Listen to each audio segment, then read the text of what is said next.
Welcome to Whiskey is a Journey. My name is Peter Fossano, and today we are going to be leaving Penderyn, Wales, and we're going to head back over to the United States. We're going to go to Kentucky, and we're going to be taking a look at the Four Roses Distillery. Specifically, we're going to be taking a look at their single barrel Four Roses. Now, from this point forward, my Monday series through the course of 2023 and a little bit of 2024, I'm going to be focusing in on single barrel bourbons. So if you're new here and you like this information or are going to like this information, do me a favor and subscribe to the channel. If you're not subscribed already, turn that bell notification on because I publish videos every Monday, Wednesday, and Friday. Just like always, let's go ahead and pour it, nose it, taste it, talk about it. And then if you stick around until the end, I'm going to give this a score. And just to let you know, the scores that I give these single barrel bourbons are all going to be based on the single barrel bourbons. I can't compare these to any of my other Monday series. So just a heads up on that. And that is a pretty big pour. Typically I only give about an ounce in here. So let's go ahead and get this thing on the nose. All right, so I kind of have a love-hate relationship with Four Roses. This is actually the first bottle that got me into drinking whiskey with my brother-in-law, John. January 14th, I think in 2022, was my first experience with actually jumping into drinking whiskey. And this was one of 4 bottles that we started with. And over the course of that first year, I liked it, I didn't like it, I liked it, I didn't like it, and I'll explain why here in a little bit. So some of the information that I have on the bottle, it's 100 proof, which all of their single barrel bourbons are, not to mistake their single barrel proof bourbons, the ones that have that little leather tag that's here, and they have individual recipes and their special releases or store releases. So don't confuse that one with this one. This is coming in at 100 proof, 50% ABV. It's a Kentucky straight bourbon. This particular bottle is coming from Warehouse CN, and this is barrel 40-3K. Thank you to Robert from Pages and Pours. I knew the single barrel bourbons were a single recipe, but I couldn't remember which one it was. And then he mentioned that this is OBSV, and the yeast strain that they use is the yeast strain V, which is supposed to be a delicate fruity note. This is coming in somewhere around 7 to 9 years of age, and their mash bill is 60% corn, 35% rye, and 5% malted barley. Still a 750 milliliter bottle, and in Phoenix, Arizona, I paid $44.99.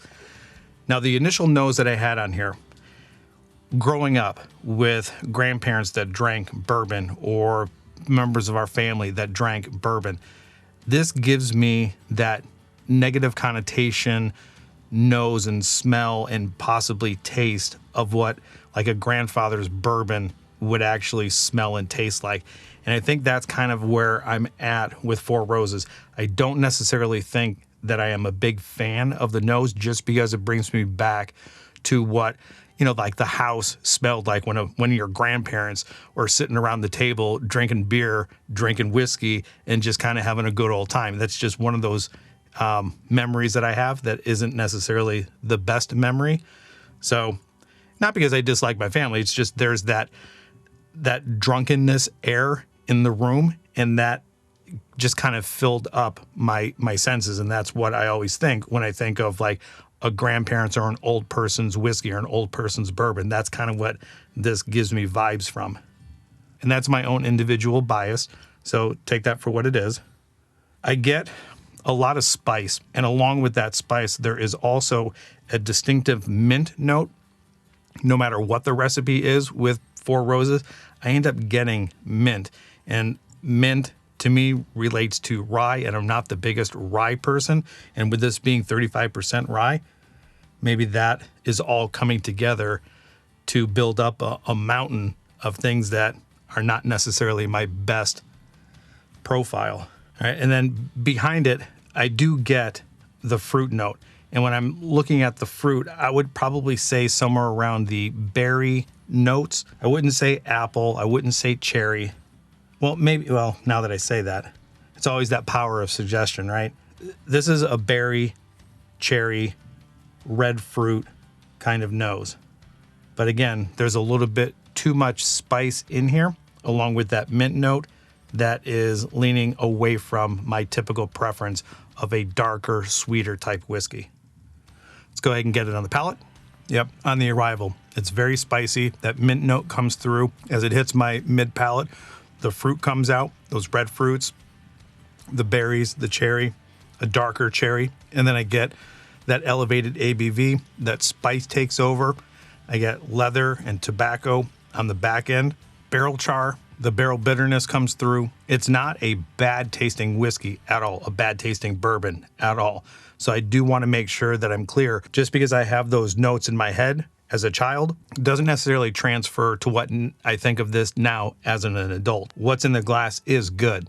It's just not my preference. It's put together rather well. I wouldn't say that anything is harsh. I don't think there are any sharp edges to this. The spice definitely gives a little bit of a effervescence or prickly feeling within the palate. It is good, just not my preference as far as a profile goes. So keep that in mind. All right, let's go ahead and get that second sip in, concentrate on it, and then give you a little bit of information from Four Roses.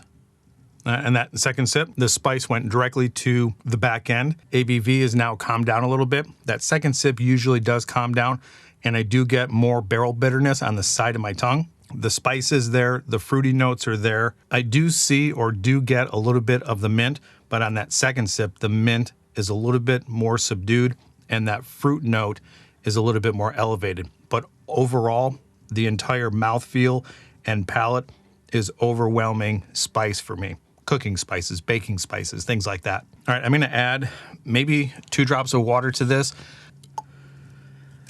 I know a lot of people may not add water to their whiskeys, but I have gotten into the habit of doing this with a lot of my whiskeys, whether it's bourbon or Scotch or Irish.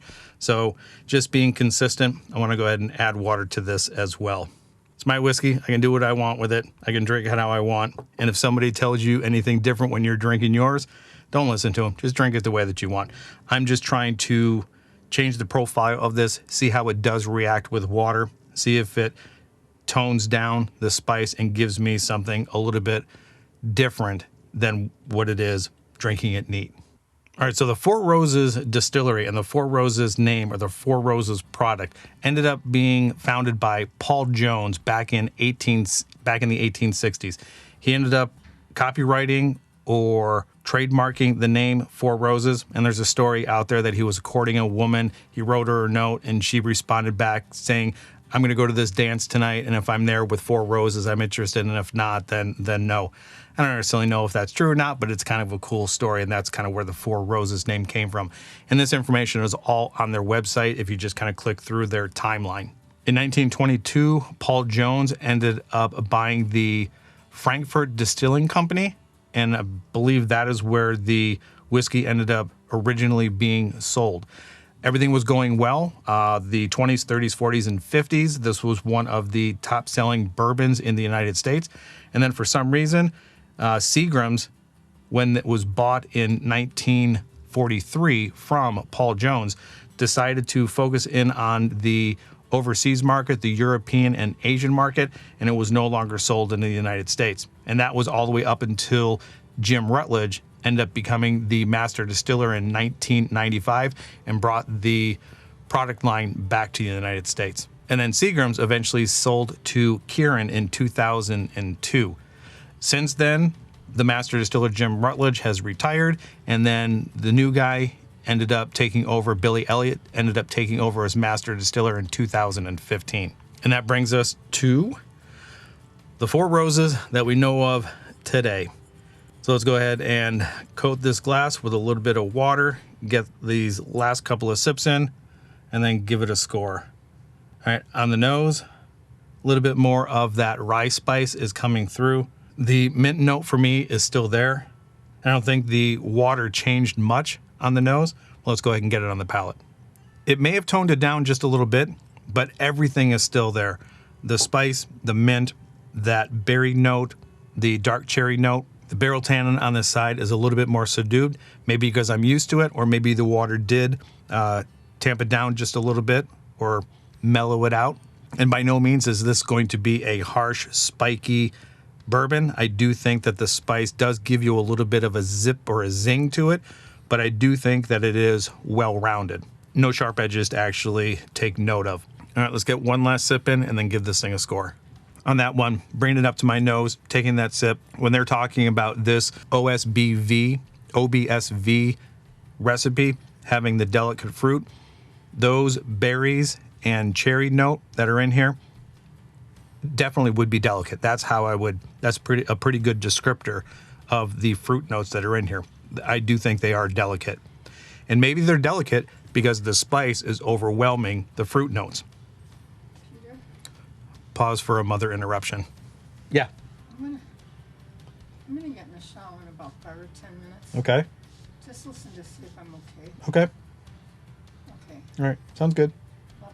About 5 or 10 minutes. Okay. Take me a little while. Okay. Take as long as you need to. Okay. Okay. All right, I'm back. I don't know if I've mentioned this before or not, but my mother lives with me. I'm basically her primary care taker. She has Alzheimer's, and it's been progressing over the past couple of years. So every once in a while, she'll come in here and poke her nose in and wonder what I'm doing. All right, so on to the score. If you're new here, my scoring system is out of 5 stars. Because of everything that I am experiencing in the glass, I think for me, and this recipe and 4 Roses is going to be a solid starting point for bourbon. And because of that, I think this is going to be an average whiskey for me, an average bourbon. So I'm going to give this 3 stars out of 5. And again, I need to reiterate this. 4 Roses profile is not my preferred profile. There's nothing wrong with the bourbon at all. It's good. It's well put together. It's just a little spicy and a little minty for my liking. So I think that's pretty much all I have to say about this one. If you are familiar with 4 Roses, like it, don't like it, let me know in the comments down below what you think of it. Do you pick up on that mint note no matter what the recipe is, or can you actually tell the difference between the individual recipes? And I guess I should also let you know, because I never really say this, I have an Instagram account by the same name, Whiskey is a Journey, and I ended up having 3 individual recipes.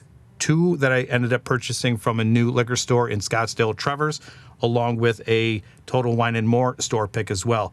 And as I tasted through them, I really couldn't tell the difference between the individuals. Maybe just my palate is not developed enough to actually see those little nuances or taste those nuances in there.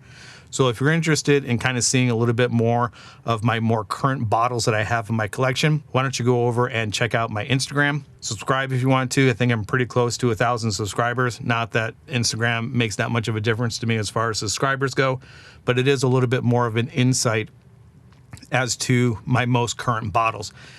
Typically what I would do is buy a bottle, go to my brother-in-law's house, my brother-in-law John, and my sister's house, Mary Bridget, and we would taste through all of the new bourbons, whiskeys that I ended up getting. I would take a picture of it and then just kind of post it there. So enough rambling. Do me a favor, like, subscribe, share, do all those things, again, that YouTubers ask you to do. And until the next time, I hope you are enjoying your journey, and we will talk to you later. Bye.